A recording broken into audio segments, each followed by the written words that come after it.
So, welcome everybody. This is I don't know how many of fourth Wednesday Golden Gate Audubon bird walk. We've been doing this since 2005. And as always, the day before Thanksgiving is one of the best birding days ever at the lake. And we are honored with birds. Yeah, that would be so cool. What's that? We've got a great blue heron right in front of us. He just flew in a couple of minutes ago before we managed to start filming. And this is a juvenile bird. It's as big as an adult great blue heron, but you can tell that it's a baby, probably hatched this summer, because he doesn't have a beard. An adult great blue heron has a long tuft of feathers coming down from the breast. And he's also sort of streaky, like many young birds are. This is so cool.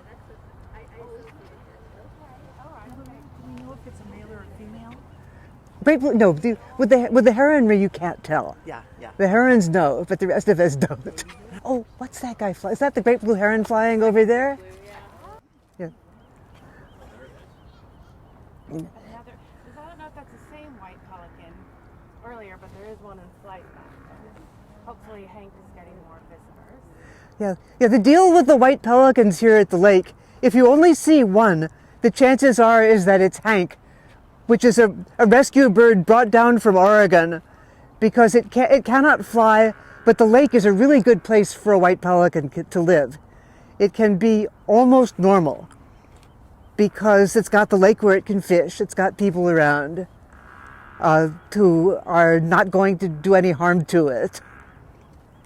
So Hank's been here now 2003 or 4 or thereabouts. They're long-lived birds. Many birds are quite long-lived. And the thing is that because Hank isn't here voluntarily, if a bird arrives by truck and you count by the American Birding Association standards, you're not supposed to count it because it's not really wild. But if you see 2 white pelicans at the lake, you can count the other one. So we've seen at least 2 and possibly 3 so far today. She just came up and snapped at that night heron sitting there on the float. Night heron didn't do anything at all. It's always amusing when you see birds of different species interacting with each other. It looked like she was going to try to climb up on the float, but I don't think she is. The reason that Hank stays here all the time is that Hank can't fly. The left wing has something broken in the shoulder apparatus, and it won't extend fully. And so if she flaps her wings, you can tell for sure that one of those wings ain't flapping as far. But when she's just swimming around, you see that one wing, the left wing, is riding a little higher than the right because it doesn't fold properly either. And that's how you can tell this is Hank and not a visitor. Okay, we've got another black-crowned night heron sitting on the fence around the lake over here. And then out on the water behind him, there's a whole flock of ruddy ducks, which is one of the more frustrating bird names because most of the year a ruddy duck has no ruddy feathers on him at all. And half the year, half of them don't have any ruddy feathers all year round. But for a few months in the summer, the males will turn this beautiful red-headed human red, and their beaks will turn bright blue. But we're not going to see that today. This is the wrong season for it. The bird out there just past the float is a goldeneye. I'm going to take a better look at it here with my scope and see if I can tell what kind it is. Did it just dive? Yes, it just dove. Get my scope homed in on the area. We get 2 different species of goldeneye down here. And you can I recognize them first just by their stance in the water, because they look like they're sneaking along. They're all sort of hunched down, head close to the waterline, looking around. The goldeneyes are usually swimming along like this, really sneaking along. But this bird had her head all the way up, because she had babies all around her. And I was going, what is that duck? This brown and gray duck with a white neckband? I never saw that before. because when they're here, they keep their heads so close to the water you can't see their necks. That's a female common goldeneye. You can tell because her beak is all black with a little white end on it. And there are other details that birders look at the most intricate details of a bird. The easy way to tell them apart for the females is black beak with a yellow end is common, and yellow beak with a black end is Barrow's goldeneye, which is a rare bird people come here from miles around to see. But every once in a while, a common goldeneye will have a yellow beak. And I got called down on a bird identification site the other day because there was big fat yellow beak on this bird, but the head was sort of sloping like a goldeneye and not upright, sloping like a common and not upright like a Barrow's. And the more you look at birds, the more you notice things like that.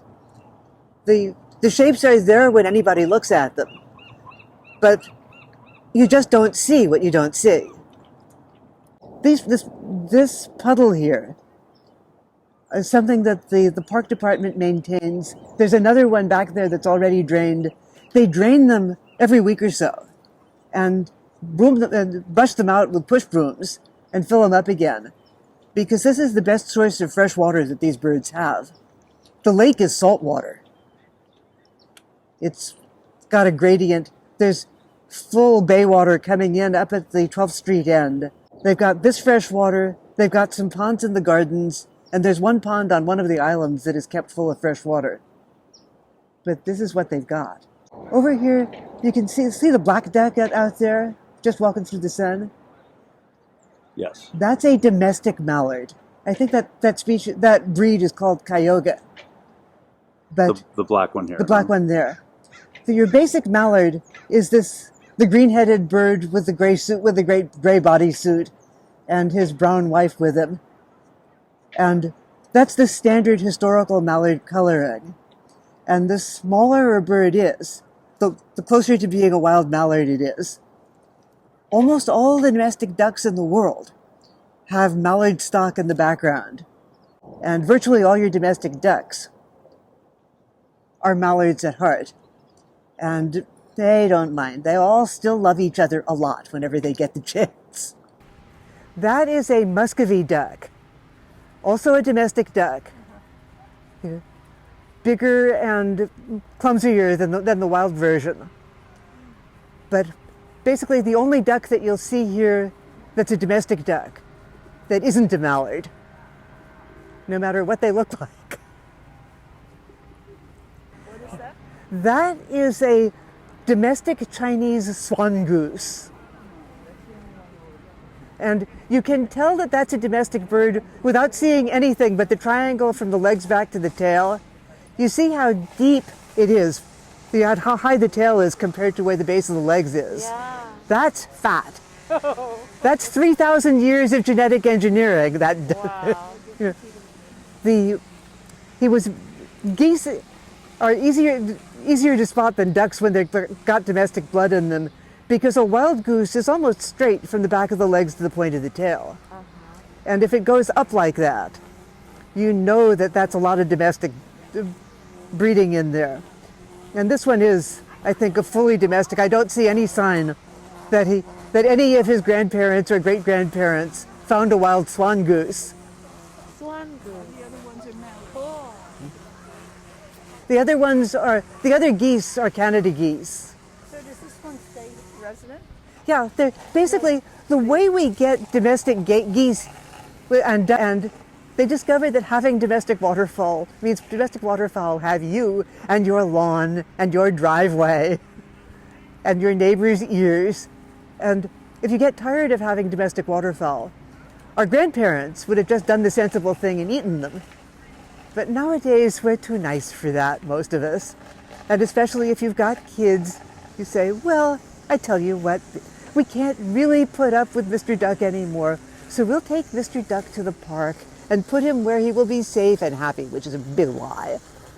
But we'll loose him in the park and then you can come and visit him. So we get a lot of strange geese and ducks here, off and on. Chauncey's been here for years. That's what my friend Lila calls that duck, the goose over there. The Muscovy has been here for 6 or 8 months now, I think. But they come in and out because there are a lot of raccoons and a lot of dogs, and it isn't really a good place. A lot of people feeding bread, which is very bad for them.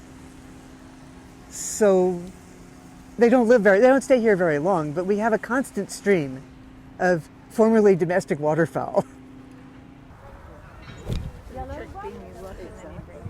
Well, you pick out what you want to look at, and then without moving your eyes, you put binoculars up in front of them and move them around until the bird is in it, which works really well as long as the bird doesn't fly away while you're doing it.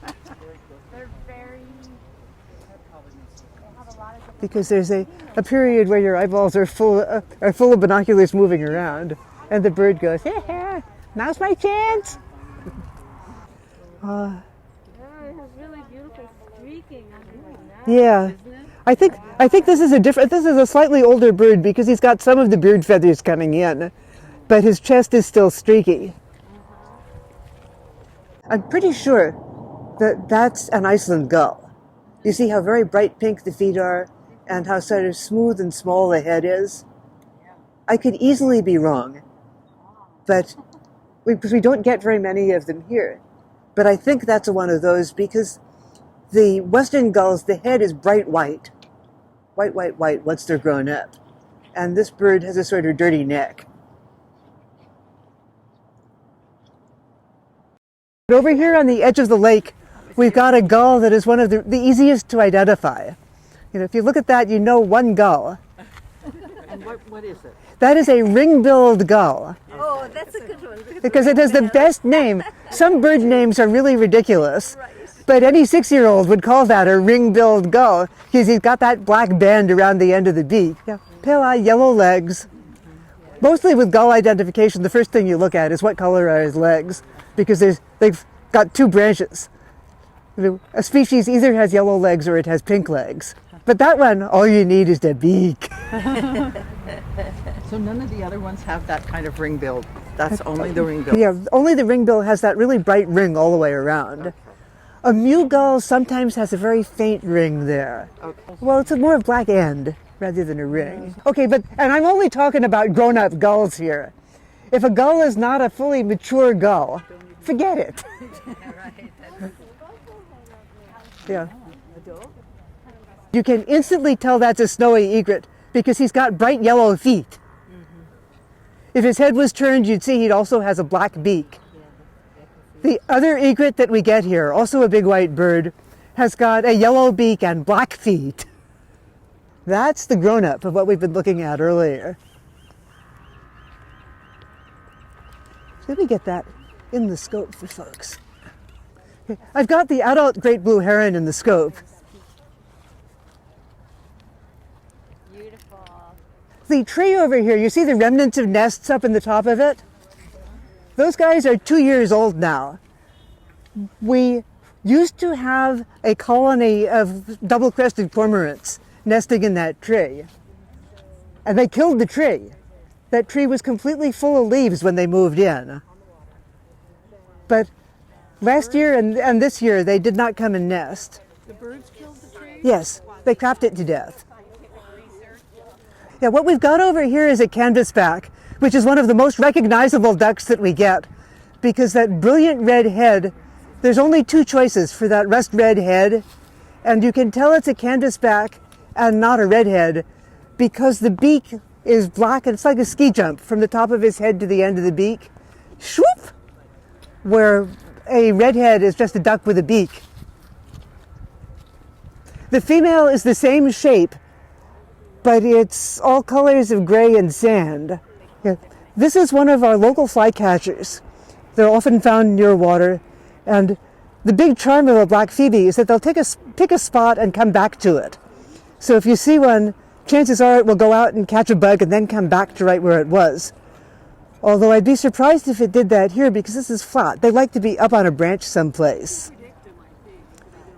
But I was bird watching for several years, and finally I asked somebody, why do we have to call them black phoebes? Aren't all phoebes black?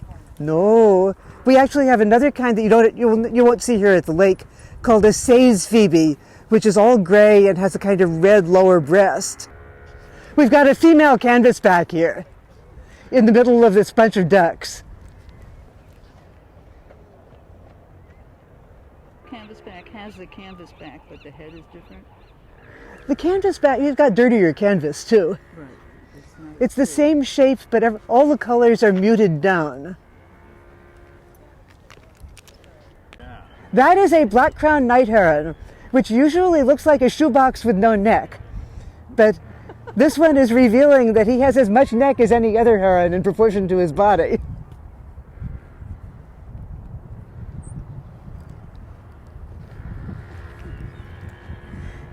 They just normally keep their necks in their shirt pockets. But that's the same bird that you've been photographing, except that now instead of being essentially square, he's long and snaky.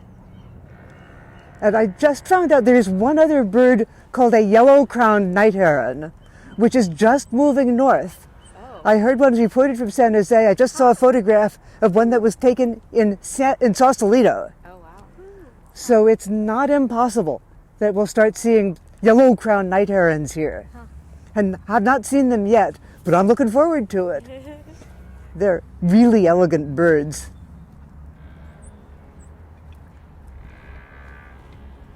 These guys are mostly ruddy ducks.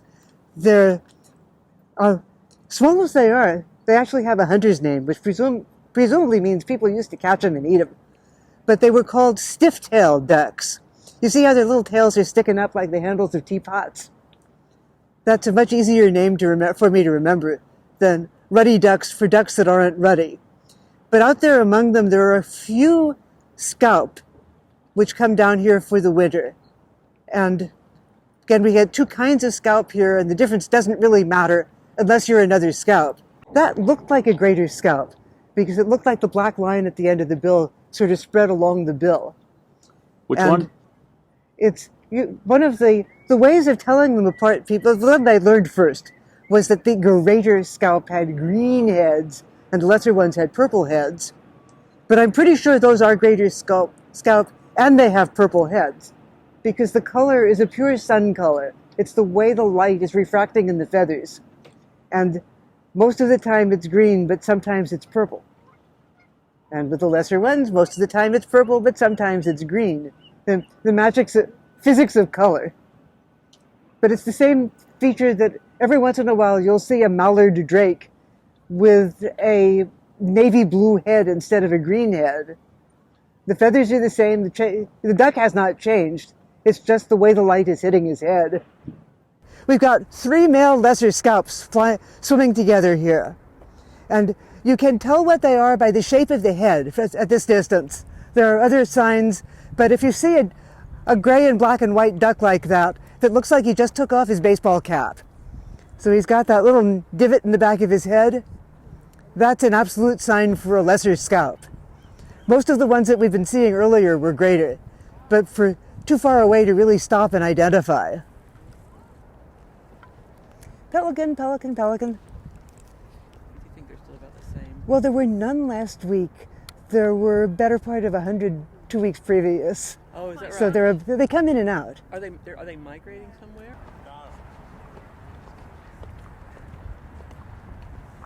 Yeah. Those are greater white-fronted geese, which we relatively rarely see around here. They're wild geese, and they're here on their ownio. I think that this may be the pair that I saw as juveniles here a couple of months ago, because they're just beginning to get white around the top of the beak. The white front on a white-fronted goose is just a little border of white above the yellow beak, which these guys really don't have. Yeah, I've seen this pair here for a few months now.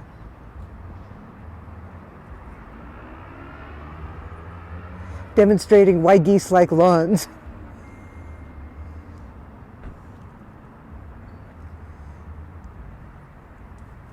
But you can tell they're wild because their rear ends are built the same way as the ones on those Canada geese ahead of them.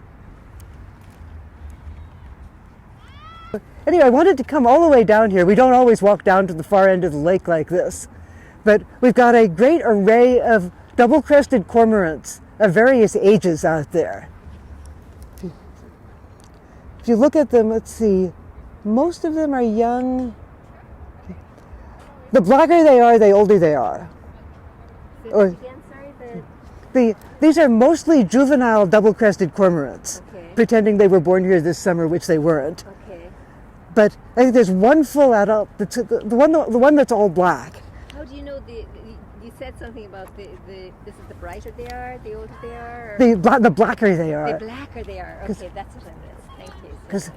when they first fledge, they're sort of bronze brown with a white to cream colored breast, Okay. much more decorative than the adults. The full adults are all blackety black, black, black. Oh, eared grebe right in front of us here. Oh yeah. Thank you. He just dove, right? Right. So, and heaven knows, and they don't go straight down and come back up again. He'll probably come up over here someplace. Oh, and the adult pelican is up on the floats now. Yep, got him. And you can tell that this bird is a full adult because his whole head and neck are white. The juvenile pelicans, of which there are a couple down here too, or there were a minute ago. They're the one in the water. If it's all as brown as a mouse, it's a hatchier bird, a bird that hatched this year. Now what are we seeing with the white? And the one on the float with the white head is an adult, a brown adult. Yeah. And so it's another mildly amusing name because if the pelican if it's an adult brown pelican, it's not brown. The back is that interesting shades of gray, and then the head is white. The babies are all brown. How old do pelicans? What we've got here is a proper-sized flock of ruddy ducks. Almost everybody out there is a ruddy duck. I see 1, 2, 3, 4, 5, 6, half a dozen, maybe a dozen scaup. But there ought to be more scaup in that flock than there are ruddy ducks. This is a big change in pattern for the lake, and I don't like it. There should be more scaup than ruddy ducks. And basically everybody and his cousin out there is a ruddy duck, except for maybe a dozen or so scaup.